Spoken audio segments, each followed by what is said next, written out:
Hi, my Gilmer friends. It's Miss Goodrich here. I'm going to read you a book. It's called Double, Double, Trouble, Trouble.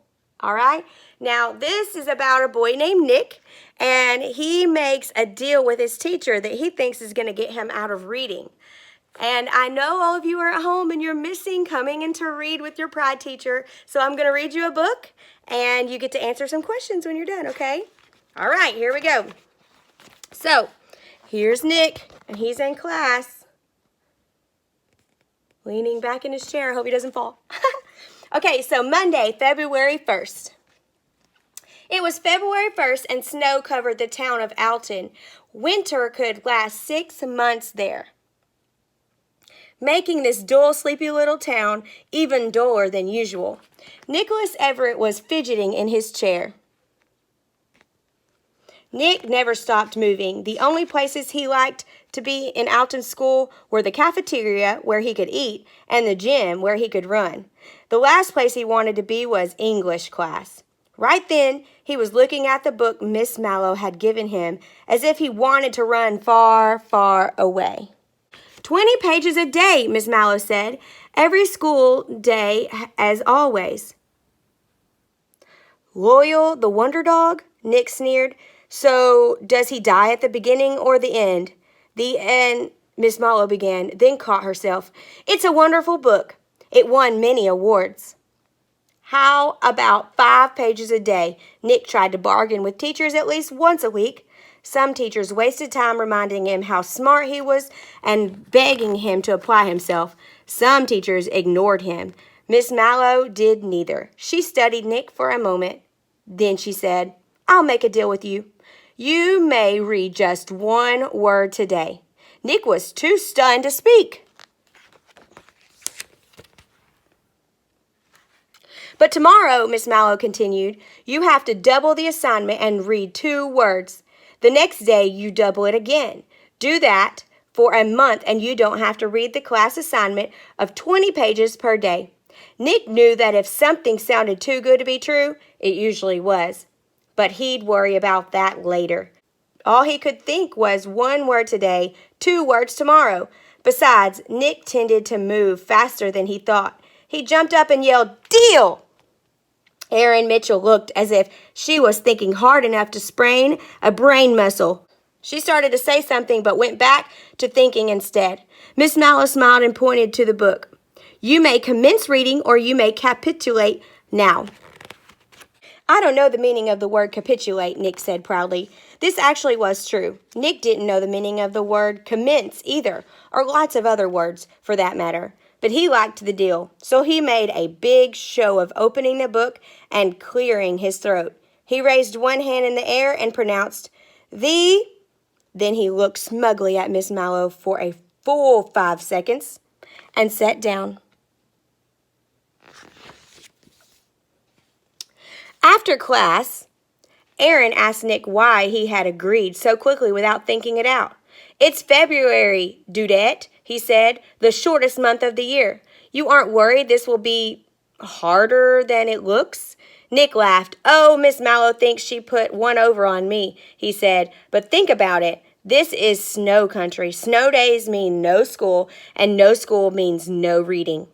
As it turned out, it was the warmest, driest February ever. Tuesday, February 2nd. Nick read 2 words out loud in class, then turned to the rest of the class and said, Happy reading, losers!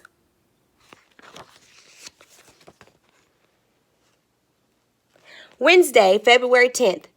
Nick did his reading out loud in class for a week and a half. 4 words on Wednesday, 8 words on Thursday, 16 words on Friday, 32 words on Monday, and 64 words on Tuesday. On Wednesday, he stumbled his way through 128 words, or about 1 page. Miss Mallow said he could start doing his reading at home. She expected 2 pages by Thursday. Nick did it after school, waiting for the bus. Monday, February 15th. 2 weeks after 2 weeks, Nick had to read just 8 pages for his Monday assignment. He announced to the whole class in front of Miss Mallow that he was halfway through his deal and he was still reading less every day than everybody else. Miss Mallow just nodded, but Aaron patted Nick on one scrawny shoulder as she walked by. Tuesday, February 16th. Wow, honey, are you reading? Nick's mom was looking at him lying on the couch, his head hanging down over the front, his feet over the back, drumming on the wall. His nose was in a book. Yeah, I'm a big reader. Nick was feeling a little bit grouchy. He wasn't much of a reader, and he certainly wasn't big. He just knew he had to read 16 pages in one night, almost as much as his classmates. Well, I am impressed, his mother said. Let me get you some jelly beans to keep you going. Nick thought for a second and then said, How about a deal? I'll take one jelly bean today, and you can double it every day I finish my reading.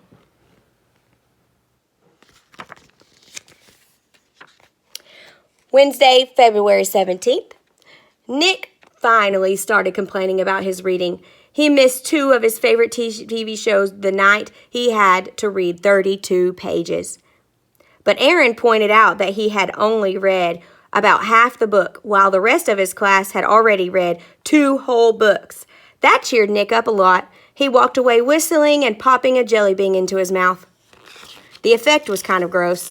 Thursday, February 18th. There, I finished the book, Nick announced as he walked into English class. I had to read the last 64 pages in one night, but I did it. You still have a week and a half left on our bargain, Miss Mallow said. She handed him the next book. This one had a horse on it. Does the horse die at the end? Nick asked. Miss Mallow's smile made her look like a python staring at a mouse. 128 pages tonight, Nick. This book happens to be 126 pages long. I'll let you slide on the extra 2 pages. Friday, February 19th. Nick read the horse book, but it was a long night. On Friday, Miss Mallow handed him 2 books to read for Monday. How can this be happening? Nick yelled. Erin took him gently by the arm and sat him down. Then she opened her notebook and showed him the math she'd done. Last night you read about 16,384 words, Erin said.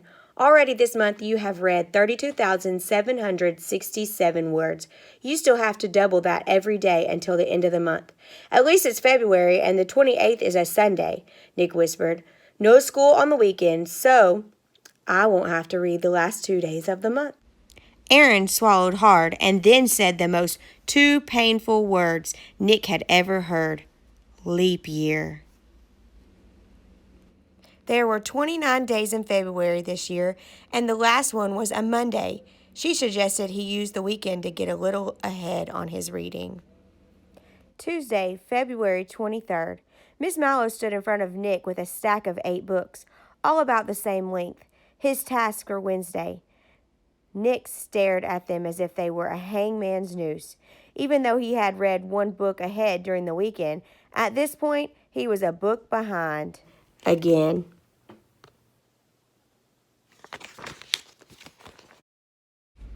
Admit that my assignments aren't so bad, and we can end this right now, Miss Mallow said. Nick might have quit right there if she hadn't smirked just a little. Instead, his face got real hard, real fast. Admit isn't a word in my vocabulary, he said. Granted, his vocabulary hadn't gotten a lot larger in 3 weeks of reading, but he couldn't give in. Give me the books, he snarled.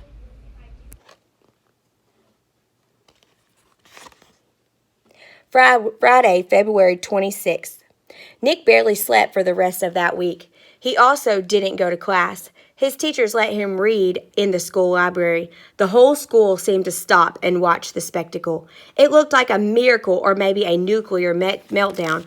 He actually got a little ahead again Wednesday morning at about 3 o'clock a.m.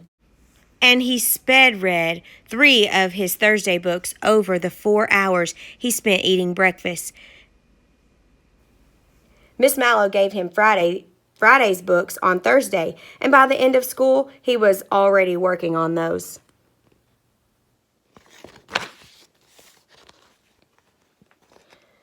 He was halfway through those 32 books at the end of school when Miss Mallow brought him 64 books to read for Monday. Anyone else would have quit, but there was something about admitting defeat to Miss Mallow. Nick kept on reading. He was sitting in the school library surrounded by piles of books when the rest of the students left for the weekend. He would have looked even sadder if it weren't for the huge bag of jelly beans he was munching on.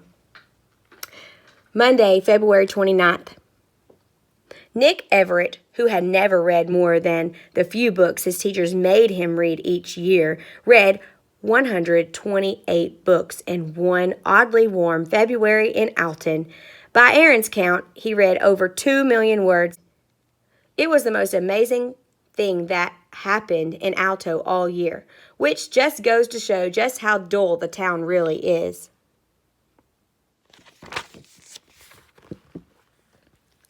And when Miss Mallow held up a copy of Huckleberry Finn on March 1st, Nick raised his hand and asked if he could read the comic book version instead. Things never changed much in the town of Alton, the sleepiest little town in the world.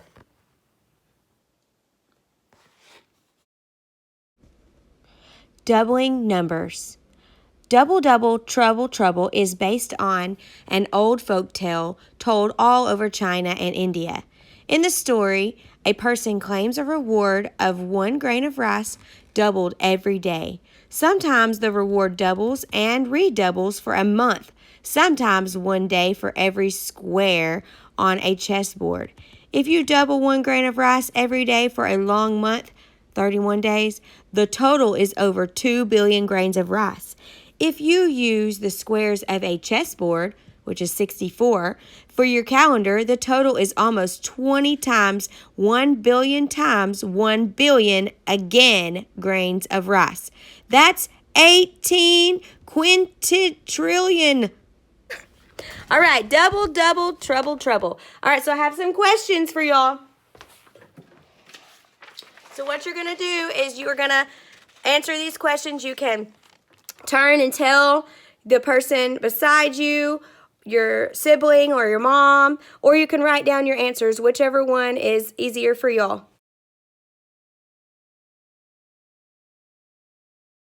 So the first question is, I want you to tell someone close to you the important events that happened in the story. So just kind of retell the story. The second question is, how would you describe Nick's personality? Tell what makes you think that about Nick. So you're going to talk about what you think about his personality. And then number 3, what did the writer do to keep you interested in this story? I want you to give examples of things that the writer did to keep you interested. Again, you can talk about your answers with your mom, your dad, somebody in your family, or you can write your answers down maybe in a journal, a piece of paper somewhere. But I want you to try to write about the book that you heard today, Double, Double, Trouble, Trouble. All right, miss y'all. Bye.